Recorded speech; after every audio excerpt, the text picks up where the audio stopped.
उसके बाद हम अगले सीन में देखते हैं रिपोर्टर्स को जो कि किसी का इंतजार कर रहे होते हैं इंटरव्यू लेने के लिए। तो असल में इस कार के अंदर मिनसुंग बैठा हुआ था जो कि अपने आप को काफी ज्यादा पावरफुल समझता है। यहाँ पे वो तो इन रिपोर्टर्स को देख के काफी ज्यादा खुश हो रहा होता है। तभी उसके पास आके एक कार रुकती है जिसके अंदर से मिस्टर बेक और मिस्टर चॉय निकलते हैं। उन दोनों को देख के वहाँ पे जितने भी कैमरामैन होते हैं वो सभी उनकी फोटो क्लिक करने लग जाते हैं। मिस्टर बेक उनको देखते हुए कहते हैं कि आखिरकार यहाँ पे चल क्या रहा है, ये इतने सारे रिपोर्टर्स यहाँ पे कर क्या रहे हैं। तभी उनमें से एक रिपोर्टर बोलता है कि क्या आप मिस्टर ली मिन सू को रिक्रूट करने के लिए आए हैं। वहाँ पर जितने भी रिपोर्टर्स होते हैं वो उनसे और क्वेश्चनिंग करने लग जाते हैं। तभी मिस्टर बेक उन रिपोर्टर्स के पास आते हैं और कहते हैं, मुझे तो यही नहीं समझ आ रहा कि आखिरकार तुम लोग किस इंसान की बात कर रहे हो जिसका नाम ली मिन सू है, लेकिन हम लोग तो यहाँ पे कोई और काम से आए हैं और तुम लोग यहाँ पे बिल्डिंग के सामने प्रेस कॉन्फ्रेंस क्यों कर रहे हो।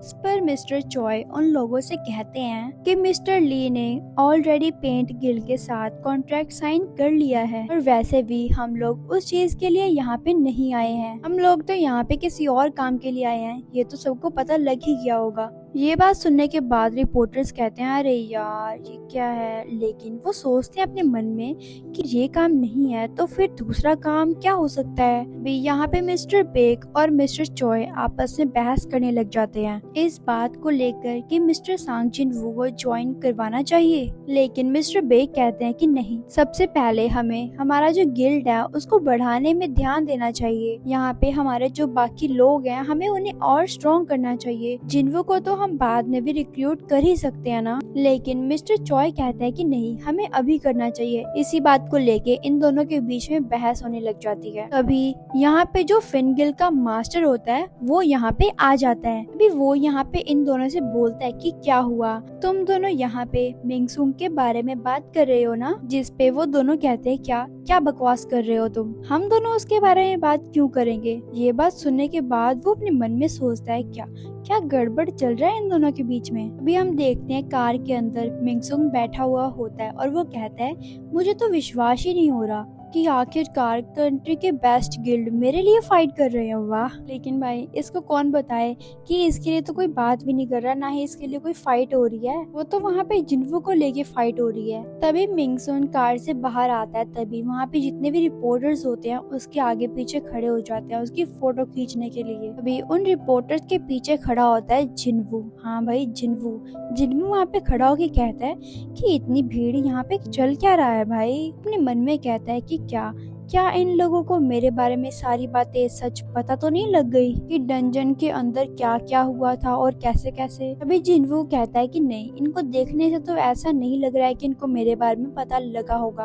तभी वो कहता है, आखिरकार मैं हंटर एसोसिएशन की बिल्डिंग में जाऊंगा कैसे, कि यहाँ पर जितने भी रिपोर्टर्स होते हैं उन्होंने एसोसिएशन की पूरी बिल्डिंग को घेर रखा था। अभी जिन्वू उनको वहाँ से साइड करते हुए आगे जाने लगता है। तभी हंटर एसोसिएशन का जो एक मेंबर होता है वो जिन्वू को रोकता है और कहता है, आखिरकार तुम हो कौन, क्या तुम्हें हंटर एसोसिएशन से कोई काम है क्या तुम्हें यहाँ पे रिपोर्टर्स नहीं दिख रहे क्या। तभी जिन्वू उनको बताता है कि आज मेरा अपॉइंटमेंट है। तभी वो पर्सन जिन्वू को कहता है कि हाँ चलो कोई बात नहीं, लेकिन अभी एंट्रेंस ब्लॉक्ड है, तुम कुछ देर बाद आना। यहाँ पे मिंगसुन भी जिन्वू की तरफ देखते हुए कहता है कि आखिरकार ये बंदा कौन है यार। भी वो कहता है कि सिक्योरिटी इसे निकाल कर बाहर क्यों नहीं फेंक देती। यहाँ पे जो सिक्योरिटी वाला पर्सन होता है वो जिन्वू की तरफ चिल्लाते हुए कहता है कि तुम्हें समझ नहीं आ रहा कि आज तुम अंदर नहीं जा सकते, ब्लॉक्ड है एंट्री, तुम अभी यहाँ से चले जाओ। तभी पीछे से एक आवाज आती है कि आखिरकार तुम्हें किसने कहा कि इसकी एंट्री ब्लॉक्ड है यहाँ पे।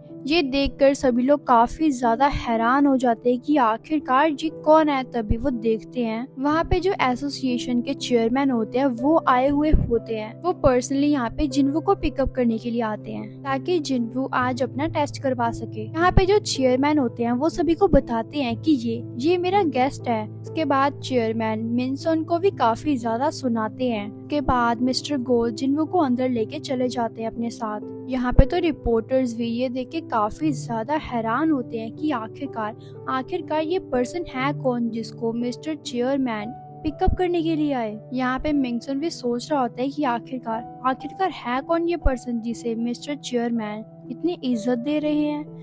इसने तो मेरे पूरी शो की ऐसी तैसी कर दी। तभी यहाँ पे मिंगसन उन सिक्योरिटी वालों को बोलता है, तुम लोग ये पता करो कि आखिरकार ये जो पर्सन चेयरमैन के साथ अंदर गया है ये है कौन। मैं जानना चाहता हूँ कि आखिरकार ये कितना ग्रेट है। इसके बाद मिंगसन अपने मन में सोचते हुए कहता है, यार इसकी वजह से मेरा सारा फोकस चला गया। चलो कोई बात नहीं, अब मैं दोबारा से इन सभी रिपोर्टर्स को अपनी तरफ आकर्षित करता हूँ।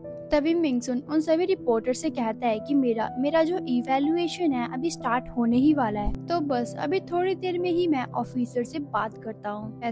जैसे वो हंटर एसोसिएशन के अंदर जाने ही वाला होता है तभी वहाँ पे मिस्टर च्यूल आ जाते हैं, वो भी अपने साथियों के साथ। तभी मिस्टर च्यूल उसे बताते हैं कि तुम अंदर नहीं जा सकते हो, क्योंकि अभी दूसरा हंटर जो कि अभी अभी अंदर गया है उसका भी रिवैल्यूएशन हो रहा है, इसीलिए मैं तुम्हें अंदर जाने की परमिशन नहीं दे सकता हूँ। यहाँ पे सिर्फ तुमको ही नहीं, यहाँ पे किसी और को भी अंदर जाने की इजाजत नहीं है। ये जो रिवैल्यूएशन का काम हो रहा है अंदर वो 11 बजे तक खत्म हो जाएगा, उसके बाद तुम जा सकते हो, उसके पहले मैं किसी को भी अंदर नहीं जाने दूंगा।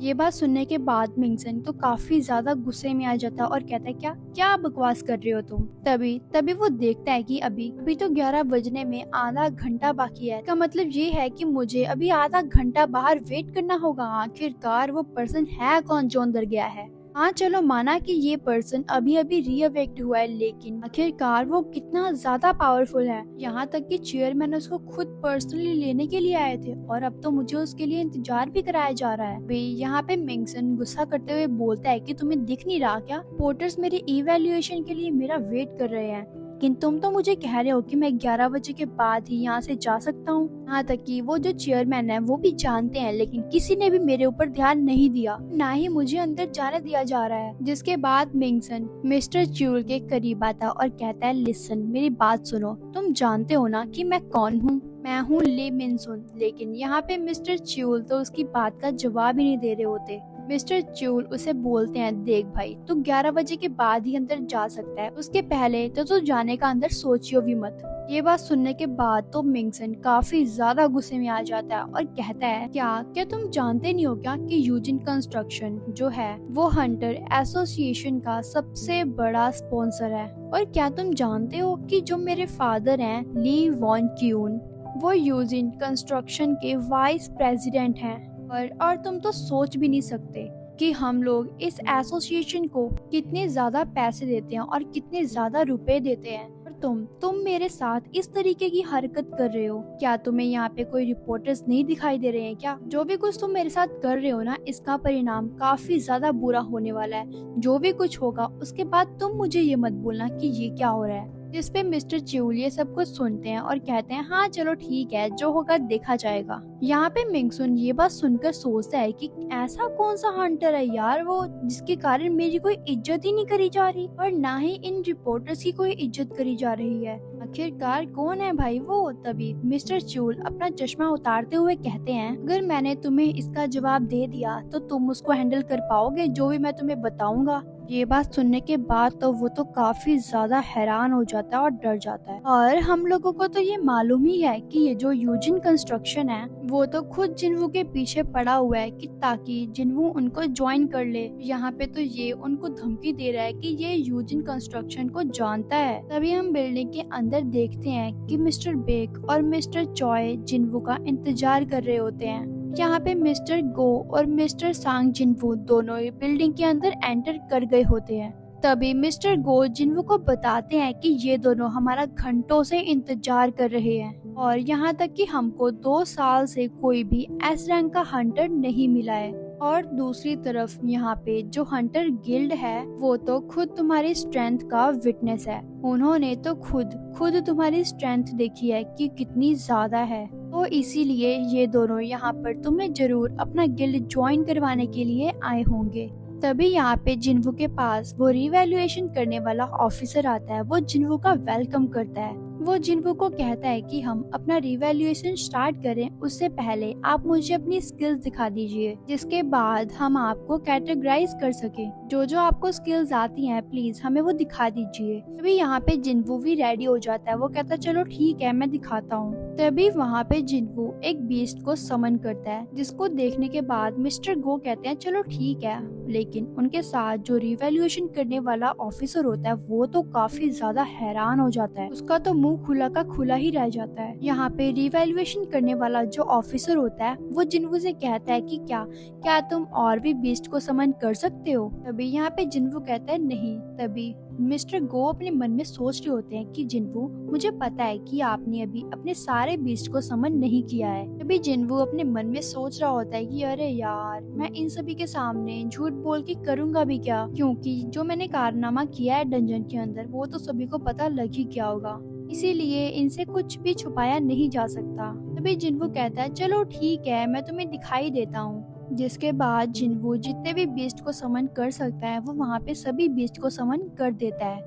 लेकिन भाई इस बार तो मिस्टर गो भी काफी ज्यादा हैरान हो जाते हैं। यहाँ तक कि जो पीछे खड़े थे मिस्टर चॉय और मिस्टर बेक वो दोनों भी काफी ज्यादा हैरान हो जाते, कहते हैं भाई ये बंदा तो काफी ज्यादा पावरफुल है। यहाँ पे तो जिनवू कंटिन्यूसली काफी सारे बीस्ट को समन करता ही जा रहा होता है। उसके बाद जिनवू रिवैल्यूएशन के ऑफिसर से कहता है कि सर मैं 100 से ज्यादा बीस्ट को समन कर सकता हूँ। ये बात सुनने के बाद तो वहाँ पे जितने भी पर्सन होते हैं वो सभी बहुत ही ज्यादा हैरान हो जाते हैं। वो कहते हैं क्या इम्पॉसिबल, ऐसा तो नहीं हो सकता। उसके बाद जिनवू को उसका लाइसेंस मिल जाता है। यहाँ पे तो मिस्टर बेक भी ये देखकर काफी ज्यादा हैरान हो रहे होते हैं कि आखिरकार इसके पास तो काफी अच्छी मैजिक कैपेबिलिटी है और जो कि काफी ज्यादा लाजवाब है। ये है असली सांग जिनवू।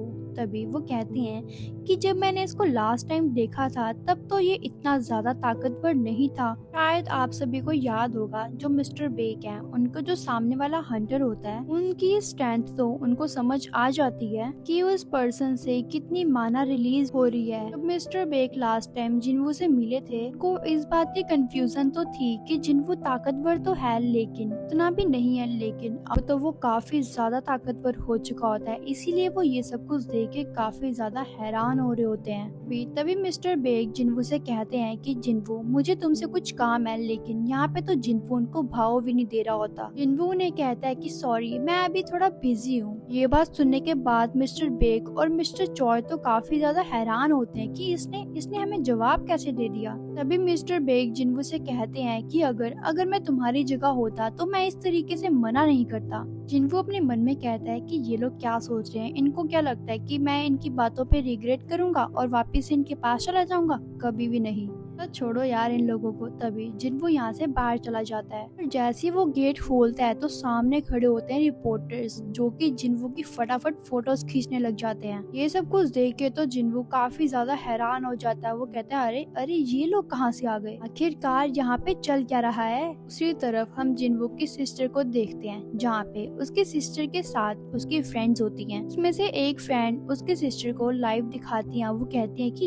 ये तो तुम्हारा भाई है ना। यहाँ पे जिनवू की सिस्टर जिनवू को टीवी पे देख के कहती है क्या ये टीवी पे कैसे आ गया। जिसके बाद हम लोग लगभग 10 मिनट के पहले का सीन देखते हैं। यहाँ पे जो मिंगसन होता है वो यहाँ पे स्पीच दे रहा होता है। वो कहता है अगर मुझे लो रैंक मिली फिर भी मैं तुम सभी की हेल्प करता रहूंगा और जितना हो सके मैं आप सभी की सुरक्षा करूंगा, मैं बीस्ट को हराऊंगा। ये सभी बातें सुनने के बाद वो रिपोर्टर्स तो काफी ज्यादा खुश हो रहे होते हैं और उसकी फोटोज खींचने लग जाते हैं। तभी यहाँ पे मिंगसन अपने मन में सोचते हुए कहता है कि इन लोगों को कौन बताए कि मेरा तो पहले ही रीअवेक्ड हो चुका है, मुझे तो मालूम है कि मेरी तो ए रैंक है। तभी मिंगसन उन सभी को और भी ज्यादा स्पेस देते हुए कहता है मुझे फिन गिल्ड से ऑफर आया और मैंने उनको ज्वाइन कर लिया है, मैं तो बस उनको थैंक्स बोलना चाहता हूँ। तभी न्यूज रिपोर्टर में से एक पर्सन चिल्लाते हुए बोलता है क्या एस रैंक का हंटर, क्या तुम्हें कॉल आई थी एसोसिएशन से कि तुम्हें एस रैंक का हंटर मिला है? यार तुमने ये बात मुझे अभी क्यों बताई, क्या सीरियसली? वो 10th एस रैंक का हंटर है, वो भी साउथ कोरिया का।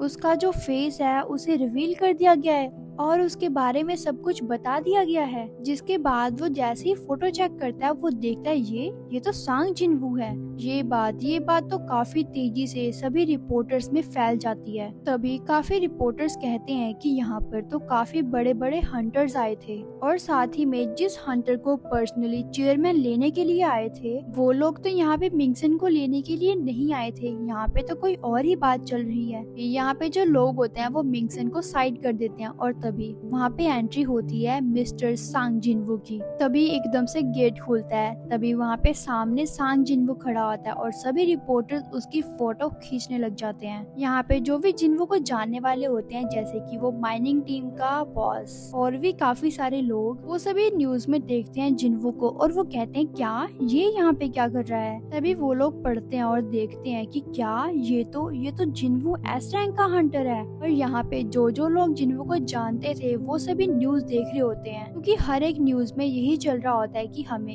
एस रैंक का हंटर मिला है जिसका नाम है जिनवू। यहाँ पे यूजिन के फादर जो कि ये न्यूज देख रहे होते हैं और कहते हैं ओह फाइनली एसोसिएशन ने जो कि 10th एस रैंक का हंटर है उसे रिवील कर दिया है और ये तो सांग जिनवू ही है। ये तो एस रैंक का मेज टाइप का हंटर है। तभी हम देखते हैं उसके फादर के सामने बैठा होता है यूजिन जो कि अपने फादर से सॉरी मांग रहा होता है। वो इसलिए सॉरी बोल रहा होता है क्योंकि वो सांग जिनवू को कन्विंस नहीं कर पाया था। वो अपने फादर को बताता है कि मैंने जिनवू से बात की थी लेकिन वो कह रहा था कि उसे कोई भी इंटरेस्ट नहीं है हमारे गिल्ड में और वो तो अपना खुद का ही एक गिल्ड खोल रहा है। और उसने मुझे पूछा था कि तुम क्या वाइल्ड गिल्ड के तौर पे तुम हमारे गिल्ड को ज्वाइन करोगे। तभी यूजिन के फादर यूजिन को बताते हैं कि क्या तुम्हें पता है कि मैं यूजिन गिल्ड को क्यों खोलना चाहता था। फिर यूजिन बोलता है कि वो बहुत ज्यादा प्रॉफिटेबल है और उसमें ज्यादा पैसे मिलते हैं। तभी उसके फादर कहते हैं नहीं, मेरे पास जितना भी पैसा है और जितनी भी मेरे पास मनी है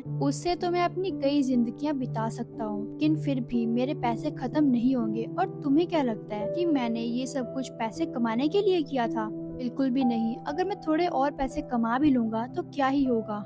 ये बात सुनने के बाद यूजिन अपने फादर से बोलता है अच्छा तो ऐसी बात है तो फिर आप क्यों उसको ज्वाइन करवाना चाहते थे। तभी उसके फादर बताते हैं क्योंकि हम अपने आप को प्रोटेक्ट करवाना चाहते थे क्योंकि जो हंटर्स हैं वो सभी तो दिन प्रतिदिन स्ट्रॉन्गर होते ही जा रहे हैं। यहाँ पे तो कुछ ऐसे हंटर्स भी हैं जिनकी जो स्ट्रेंथ है वो काफी ज्यादा बढ़िया है। कोई भी उनको इजीली नहीं हरा सकता और इन इनविजिबल हंटर्स को कहा जाता है नेशनल लेवल हंटर्स। यहाँ तक कि ये हंटर्स तो काफी ज्यादा पावरफुल हैं एस रैंक के हंटर से भी काफी ज्यादा। और इन हंटर्स को कहा जाता है most powerful Hunter in the world. और यहाँ तक कि जो छोटी मोटी कंट्रीज होती हैं वहाँ पे तो ये किंग की तरह रहते हैं और हम लोग यहाँ पे अपने गवर्नमेंट के ऊपर जो लीगल सिस्टम है सिर्फ उनके ऊपर निर्भर नहीं रह सकते अपने आप को प्रोटेक्ट करने के लिए। इसीलिए मैं ऐसा गिल्ड बनाना चाहता था जहाँ पे हम ट्रस्टफुल हंटर्स को रख सके यानी कि जिनके ऊपर हम ट्रस्ट कर सके। ऐसा इसलिए नहीं कि मैं पैसे कमाना चाहता था, ऐसा इसलिए ताकि हमारे ऊपर कल को कोई खतरा आए तो हमें वो हंटर्स बचा सके, ताकि हम उन पे ट्रस्ट कर सकें कि ये हंटर्स हमें कुछ भी नहीं होने दे सकते। अभी यूजिन अपने फादर से कहता है फादर मैं आपसे माफी मांगना चाहूंगा क्योंकि मैं यूजिन का लीडर नहीं बनना चाहता क्योंकि मैं जिनवू के गिल्ड को ज्वाइन कर रहा हूँ। अभी हम जिनवू को देखते हैं जो कि देखता है कि उसके सामने काफी सारे रिपोर्टर्स खड़े होते हैं जो कि उसकी फोटोज खींच रहे होते हैं। जिनवू कहता है आखिरकार ये क्या हो क्या रहा है यहाँ पे, ये लोग मी सिंह को छोड़कर मेरी फोटोज क्यों खींच रहे हैं। अभी यहाँ पे काफी सारे रिपोर्टर्स माइक लेके जिनवू के पास आ जाते हैं और कहते हैं क्या सच में सर पहले आप एक ए रैंक के हंटर थे, हमें बताओ कि अब आपको कैसा लग रहा है। उसके बाद मिस्टर बेग जिनवू के पास आते हैं और कहते हैं मिस्टर जिनवू तुम्हें पूरी कंट्री देख रही है, कम से कम यार तुम अपने फेस पे थोड़ी स्माइल तो रख लो, सभी के सभी तुम्हें देख रहे हैं, तुम्हारी फोटोज खींच रहे हैं और मुझे नहीं लगता कि तुम इन सभी को डील कर पाओगे, तो चलो मैं तुम्हें तुम्हारे घर छोड़ देता हूँ। जैसे ही मिस्टर बेग उसके ऊपर हाथ रखते हैं तभी जिनवू डिसअपियर हो जाता है। तभी वो हैरान हो जाते हैं और कहते हैं क्या भाई ये क्या चल क्या रहा है यहाँ पे, ये कहाँ गया। असल में जिनवू ने यहाँ पे जो उसकी स्पीड स्ट्रेंथ थी, जो उसकी ट्रिक थी उसने वो अपनाई थी, जिसका इस्तेमाल करके वो वहाँ से खिसक गया। ये सब कुछ देख के मिस्टर बेक, मिस्टर चॉय, यहाँ पे रिपोर्टर सभी के सभी काफी ज्यादा हैरान हो जाते हैं। तभी मिस्टर चॉय मिस्टर बेक से कहते हैं कि वो तो एक मेज टाइप का हंटर है, लेकिन उसकी जो एथलिक एबिलिटी है वो तो उसमें काफी ज्यादा शार्प है। यहाँ पे तो मिस्टर बेक को जैसे शौक ही लग गया होता है। वो सोच रहे होते हैं कि भाई इतना ज्यादा फास्ट कैसे हो सकता है ये। यहाँ तक कि मेरी आईज तो उसे कैप्चर तक नहीं कर पाई। हाँ, मैं पहले से जानता हूँ कि ये काफी ज्यादा स्ट्रांग है, और जैसे कि मैंने इवैल्यूएशन के बाहर मानव वेव को जो सेंस किया था, तो वो तो काफी ज्यादा पावरफुल थी। मिस्टर बेक अपने मन में सोचते हैं कि हाँ, इसका रिएवेक भी कुछ दिन पहले ही हुआ होगा, लेकिन ये एकदम से इतना ज्यादा ताकतवर कैसे बन गया, ये तो कोई सेंस नहीं बनती। शायद ये कोई ऐसा हंटर है जो कि काफी इजीली अपना लेवल अप कर सकता है। यहाँ पे मिस्टर बेक को तो फुल्ली शक हो गया होता है जिन वो यहाँ पे अपना लेवल अप कर सकता है। इसी के साथ गाइस, ये हमारा एपिसोड यहीं पे खत्म होता है। यहाँ पे हमारा सोलो लेवलिंग का सीजन 2 पूरी तरीके से फिनिश हो चुका है। अगर आप सभी को ये सीजन 2 अच्छा लगा हो तो प्लीज गाइस सब्सक्राइब करो, लाइक करो एंड शेयर करो, और ज्यादा से ज्यादा कमेंट करो और मुझे बताओ कि आपको ये एपिसोड्स कैसे लगे। और अगर आपको इसका सीजन 3 भी चाहिए तो मुझे कमेंट करके जरूर बताना, और मैं जल्दी से लाने की कोशिश करूंगी। Thank you.